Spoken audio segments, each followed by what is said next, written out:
Hello Dragon Wisps, welcome to today's video. Today is day 22 of the Dragon Whisper ASMR Advent Calendar, and for today we will be starting Stave 2 of A Christmas Carol. Stave 2, the first of the three spirits. When Scrooge awoke, it was so dark that looking out of bed he could scarcely distinguish the transparent window from the opaque walls of his chamber. He was endeavoring to pierce the darkness with his ferret eyes when the chimes of a neighboring church struck the 4 quarters, so he listened for the hour.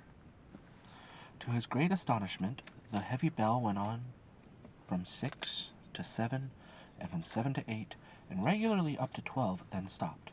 12. It was past 2 when he went to bed. The clock was wrong. An icicle must have gotten into the works. 12.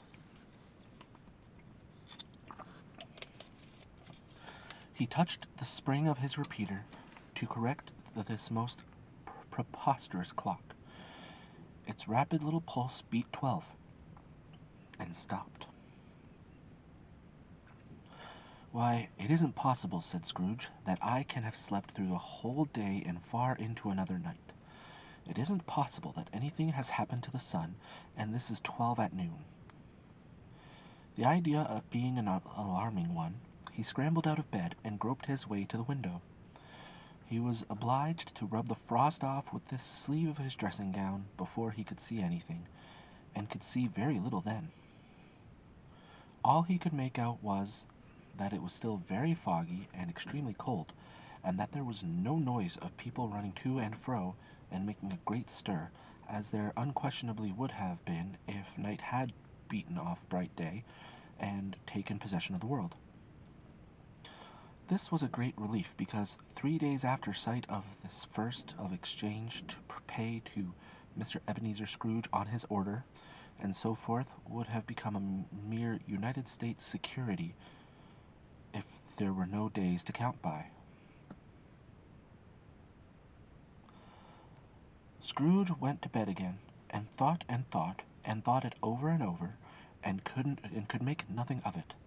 The more he thought, the more perplexed he was, and the more he endeavored not to think, the more he thought. Marley's ghost bothered him exceedingly every time he resolved within himself, after mature inquiry, that it was all a dream. His mind flew back again, like a strong spring released, to its first position, and presented the same problem to be worked all through. Was it a dream or not? Scrooge lay in this state until the chime had gone 3 quarters more, when he remembered on a sudden that the ghost had warned him of the visitation when the bell tolled 1. He resolved to lie awake until the hour was past, and, considering that he could no more go to sleep than go to heaven, this was perhaps the wisest resolution in his power. The quarter was so long that he was more than once convinced he must have sunk into a doze unconsciously and missed the clock. At length it broke upon his listening ear. "Ding dong, a quarter past," said Scrooge, counting. "Ding dong, half past," said Scrooge. "Ding dong, a quarter to it," said Scrooge. "Ding dong, the hour itself." And Scrooge triumphantly, and nothing else.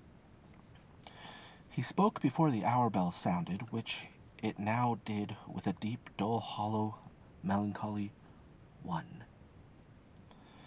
Light flashed up in the room upon the instant, and the curtains of his bed were drawn. The curtains of his bed were drawn aside, I tell you, by a hand. Not the curtains at his feet, nor the curtains at his back, but those to which his face was addressed. The curtains of his bed were drawn aside, and Scrooge, starting up into a half-recumbent attitude, found himself face to face with the unearthly visitor who drew them, as close to it as I am now to you, and I am standing in the spirit at your elbow.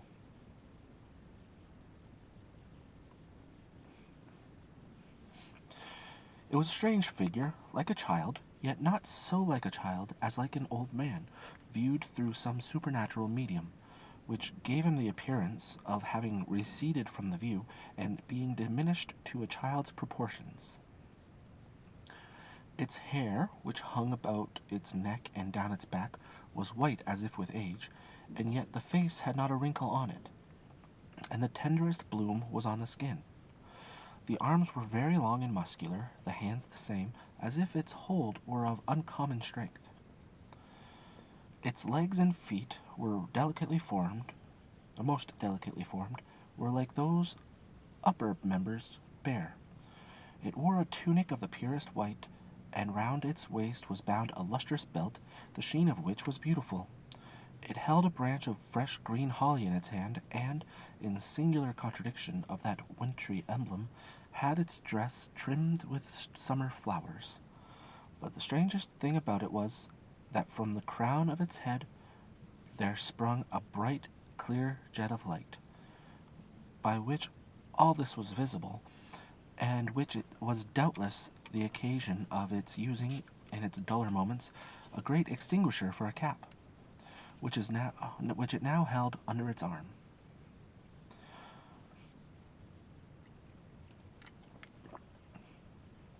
Even this, though, when Scrooge looked at it with increasing steadiness, was not its strangest quality.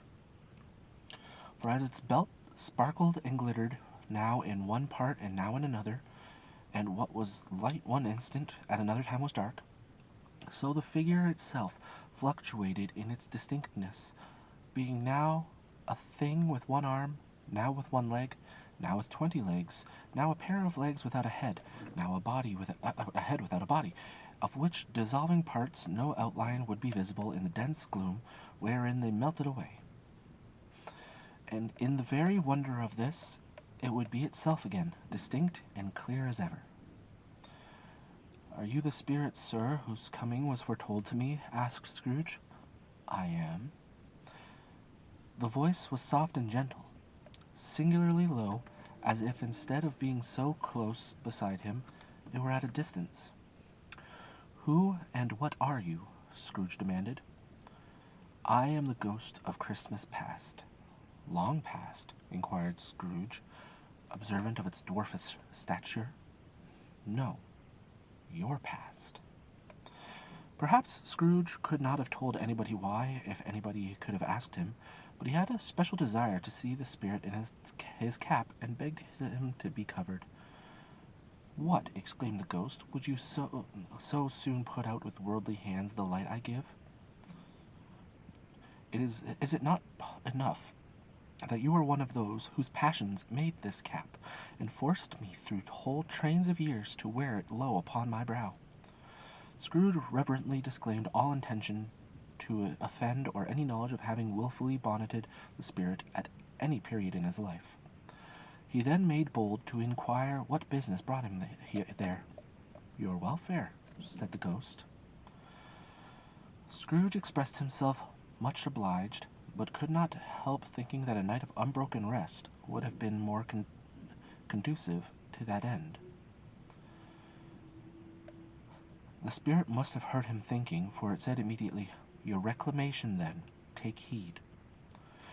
It put out its strong arm as it spoke, and clasped him gently by the arm.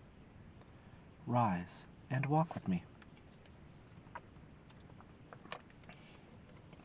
It would have been in vain for Scrooge to plead that the weather and the hour were not adapted to pedestrian purposes, that bed was warm, and the thermometer a long way below freezing, that he was clad but lightly in his slippers, dressing gown, and nightcap, and that he had a cold upon him at that time.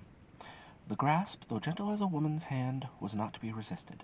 He rose, but finding that the spirit made towards the window, clasped his robe in supplication. "I am mortal," Scrooge remonstrated, "and liable to fall." "Bear but a touch of my hand there," said the spirit, laying it upon his heart, "and you shall be upheld in more than this." I'm going to end it there for today. We'll continue tomorrow. Yeah. So this is definitely going to be going to all the way to New Year. and possibly a bit further. I'm not sure at this point, because it's taking a lot longer to read than I had initially planned. So tune in tomorrow for the part 2 of Stave 2. Thank you for joining me, and as always, have a peaceful day. Bye.